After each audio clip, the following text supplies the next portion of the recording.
नक्कीच म्हणेन की त्यांना त्या ठिकाणी जे आहे ते बोलवलं गेलं पाहिजे होतं आणि त्यांची VIP नावामध्ये लिस्टमध्ये त्यांचं नाव ठेवायला पाहिजे. मी गिरीश महाजनांचं स्टेटमेंट आज ऐकत होते की नाही असं नाही आहे, राज ठाकरेंचं आहे, त्यांचं आहे. मला वाटतं महाराष्ट्राच्या इतिहासामध्ये मी आता बघते की राजकारण हे वेगळ्या दृष्टिकोनातून चाललेलं आहे. विरोधकाला विरोधक म्हणून बघणं ही महाराष्ट्राची संस्कृती नाही. महाराष्ट्रामध्ये आम्ही बघितलं की विलासराव देशमुख असतील किंवा गोपीनाथ मुंडे असतील, जे माझ्या सुरुवातीच्या काळात मी बघितलं की राजकारण हे फक्त इलेक्शनच्या वेळेला असायचं. नंतर विषयाच्या बाबतीत मतभेद असू शकतील, पण व्यक्तीशी मतभेद नव्हते. व्यक्तीशी मैत्री होती, व्यक्तीशी स्नेह होता. त्यावेळेचे लोक असं म्हणायचे की काही लोक हे अजातशत्रू असतात. दुर्दैवाने राजकारण आता हळूहळू मी बघते की कुठे ना कुठे घसरत चाललेलं आहे. त्याची पातळी आता कुठे खालवत चालली आहे का, हा सुद्धा आता आपल्याला विचार करावा लागेल. आणि स्पेसिफिकली फक्त राजकारणाला विचार करावा लागेल असं नाही, पत्रकारांना सुद्धा विचार करावा लागेल, सर्वसामान्य माणसांना सुद्धा विचार करावा लागेल. विरोधक हा विचारिक विरोधक असू शकतो, तुमचे त्याशी मतभेद असू शकतात, एखाद्या गोष्टीबद्दल तो आवाज उचलत असतो, पण याचा अर्थ तो तुमचा वैयक्तिक वैरी असू शकत नाही किंवा त्याचं त्या ठिकाणी खच्चीकरण करणं ही भूमिका असणं हीच मुळात चुकीची भूमिका आहे असं मला वाटतं. आणि आजकाल ती नव्याने पलपण्याचं काम त्या ठिकाणी होते आणि म्हणूनच कदाचित अशा घटना होत आहेत ज्या दुर्दैवी असं मला या ठिकाणी म्हणावं लागेल. मी म्हणतो नाही, दुर्दैवी आहे. खरं विरोधकाला विरोधक म्हणून बघितलं नाही पाहिजे. म्हणजे अटल बिहारी वाजपेयींचा किस्सा सगळ्यांना माहिती आहे की राजीव गांधीजींनी त्यांना अमेरिकेला पाठवलं त्यांच्या इलाजासाठी. त्यासाठी त्यांनी कमिटी तयार केली आणि त्यांना पाठवलं. म्हणजे विरोधकाला विरोधक म्हणून बघितलं नाही पाहिजे. ठीक आहे, दुसऱ्या पक्षातून लढतात, पण ती भूमिका ते लोकांची भूमिका त्या ठिकाणी मांडत असतात. वैचारिक मतभेद असतात, पण ती वैयक्तिक दुश्मनी किंवा वैयक्तिक ते राजकारणाचं द्वेष करणं ही भूमिका राजकारणात नव्हती. राजकारणामध्ये एकमेकाची भूमिका मांडण्याला जागा असतात, म्हणणं ऐकलं गेलं पाहिजे, लोकाभिमुख निर्णय घेतले पाहिजे, कल्याणकारी योजना केल्या पाहिजेत. आणि मला असं वाटतं की एकमेकाबद्दल त्या ठिकाणी वैयक्तिक द्वेष न ठेवता सामंजस्याची भूमिका असली पाहिजे आणि सन्मान असला पाहिजे.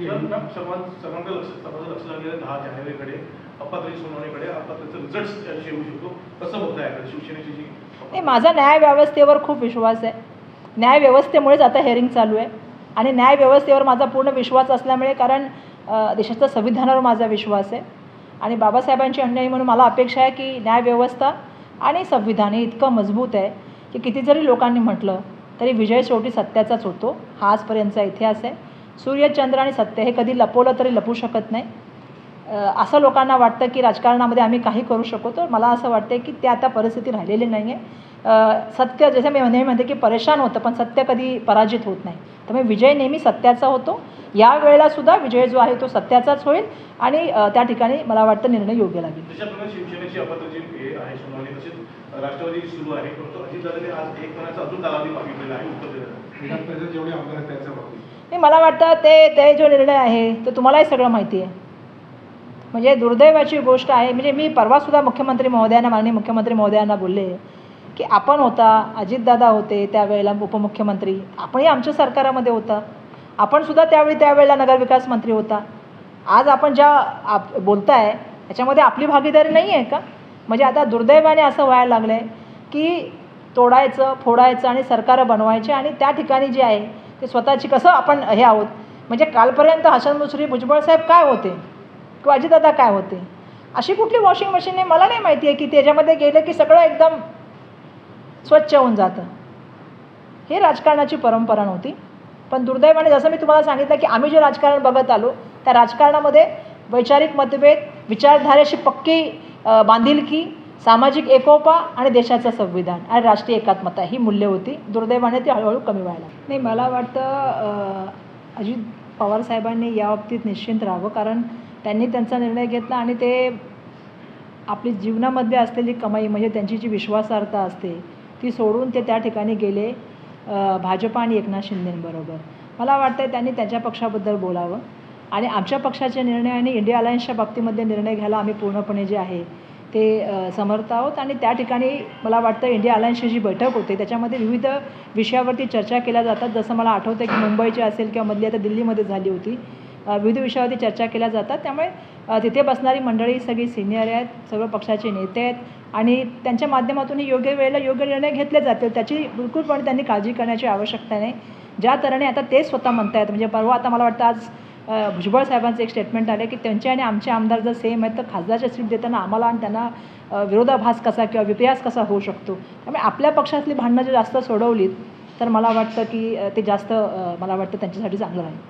तर या संदर्भात काँग्रेसची काही व्यक्त करायला असेल कशाबद्दल बोलतात? इलेक्शन नाही, आज आम्ही जे इथे बसलेलो आहोत ते तयार आहे हा कार्यक्रमाच्या अंतर्गत जे आहे ते अखिल भारतीय काँग्रेसच्या वतीने जे काँग्रेस पक्षाची स्थापना दिवसानिमित्त त्या ठिकाणी मोठी रॅली केलेली आहे.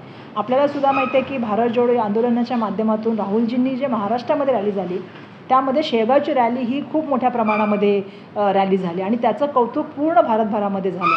आता आमची अपेक्षा अशी आहे की स्थापना दिवसानिमित्ताचा जो कार्यक्रम होणार आहे त्याच्यामध्ये तयार आहे हम येणाऱ्या इलेक्शनच्या दृष्टिकोनातून रॅली खूप महत्त्वपूर्ण आणि त्यामुळे शेगावचा रेकॉर्ड तोड रॅली तयार करण्याचा आमचा यावेळेला प्रयत्न आहे. आणि आज मुंबई काँग्रेसच्या वतीने या संदर्भामध्ये बैठका घेण्याचा आम्ही कार्यक्रम ठेवला होता, ज्याच्यामध्ये संघटनेचे पदाधिकारी त्या ठिकाणी नगरसेवक या सगळ्यांना माझे नगरसेवक या सर्वांना बोलवलं होतं आणि त्यांच्या माध्यमातून उद्या आता आम्ही नागपूरला जाणार आहोत. तुम्ही जो प्रश्न विचारला की मुंबईमध्ये काँग्रेसची बैठक किंवा त्या संदर्भामध्ये, तर ती बैठक होतच राहतात कारण आता येणारे दिवस सगळ्यांसाठी खूप महत्त्वपूर्ण दिवस आहेत. बैठका होतील येणाऱ्या काळामध्ये. आम्हाला प्रभारी मिळाले ते मुंबईमध्ये आणि महाराष्ट्रामध्ये येतील आणि संघटनेमध्ये जे आहे त्या ठिकाणी नवचैतन्य करण्याचा प्रयत्न येणाऱ्या काळामध्ये आमचा राहील. मनोज जरांगे पाटील यांनी जसं सरकारला इशारा दिला 20 जानेवारीनंतर ते पायी मुंबईपर्यंत येणार आहे, त्याच पार्श्वभूमीवर आज ओबीसी नेत्यांची एक पत्रकार परिषद झाली आणि त्यामध्ये त्यांनी सांगितलं की मनोज जरांगेंना सरकार जर मुंबईमध्ये आंदोलन करायला परवानगी देणार असेल तर आम्हाला सुद्धा आंदोलन करायला परवानगी द्यावी. त्यामुळे आगामी काळात ओबीसी विरुद्ध मराठा हा वाद पेटण्याची शक्यता आहे. या सगळ्या संदर्भात तुम्हाला काय? असं आहे की मी सातत्याने एक गोष्ट बोलते की या संदर्भामध्ये आमची जी मंडळी आहेत ती या संदर्भात बोलत असतात. जसं उदाहरणार्थ अशोक चव्हाण साहेब बोलतात किंवा इतर नाना बोलतात या विषयाबद्दल. मला एक गोष्ट सांगायची की जर खरंच यांना सरकारला जे आता केंद्रामधलं सरकार आहे किंवा राज्यामधलं सरकार आहे, देवेंद्र फडणवीसजी 2014ला पण मुख्यमंत्री होते, आता ते राज्याचे उपमुख्यमंत्री महोदय आहेत. केंद्रामध्ये त्यांच्या हाती सत्ता आहे, एक हाती सत्ता आहे. त्यांनी तर आता जवळपास 142 खासदारांना त्या ठिकाणी निलंबन करण्याचं काम केलेलं आहे. त्यांना समाजामध्ये एकोपा हवा आहे की नाही, ह्या देशाचं संविधान हवं आहे की नाही. मला एक सांगायला पाहिजे की मी परवा वाचत होते की न्यायमूर्तींना बोलावं लागलं की ह्या देशाचं संविधान आणि या देशाचं स्वातंत्र्य मोठ्या कष्टाने मिळालं आहे आणि ते आपल्या सगळ्यांना टिकवलं पाहिजे. समाजामध्ये एकोपा निर्माण करणं, समाजाला बरोबर घेऊन जाणं ही राज्याची आणि राज्याच्या प्रमुखाची भूमिका असली पाहिजे असं मी मानते. त्यामुळे याला जर आता हा वाद संपवायचा असेल तर केंद्र सरकारने यामध्ये लक्ष घालण्याची आवश्यकता आहे. जी 50%च्या वरची जी गोष्ट करायची आहे त्याला कॉन्स्टिट्युशनल अमेंडमेंटची आवश्यकता आहे आणि मला असं वाटतं केंद्रामध्ये त्यांच्याकडे मेजॉरिटी आहे, राज्यामध्ये त्यांच्याकडे मेजॉरिटी आहे. जर त्यांना अमेंडमेंट करायची त्यांनी लवकर हा निर्णय घ्यावा आणि समाजाला एकत्र कसं आणता येईल. कारण हा महाराष्ट्र प्रगत आणि पुरोगामी महाराष्ट्र आहे. सामाजिक एकोपा ही आपली सगळ्यांची ओळख आहे. संतांची महात्मांची भूमी, छत्रपती शिवाजी महाराजांची भूमी, क्रांतिज्योती ज्योतिबा फुले, महात्मा फुले आणि सावित्रीबाई फुलेंची भूमी आहे, बाबासाहेबांची भूमी आणि या देशाचे संविधान रचयित्यांची भूमी आहे. त्यामुळे मला असं अपेक्षा आहे की एकता येईल, सामाजिक सलोखा निर्माण होईल, असं वातावरण त्या ठिकाणी करण्याचा प्रयत्न राज्य सरकारच्या माध्यमातून झाला पाहिजे. हा प्रयत्न करावा असं मला त्यांना सांगणं आहे. काल भाजप मुंबई अध्यक्ष आशिष शेलार यांचं म्हणणं होतं की मुंबई ही नरेंद्र मोदींची आहे, मुंबई ही देवेंद्र फडणवीसांची आहे, मुंबई ही भाजपची आहे, असं त्यांनी काल वक्तव्य केलं.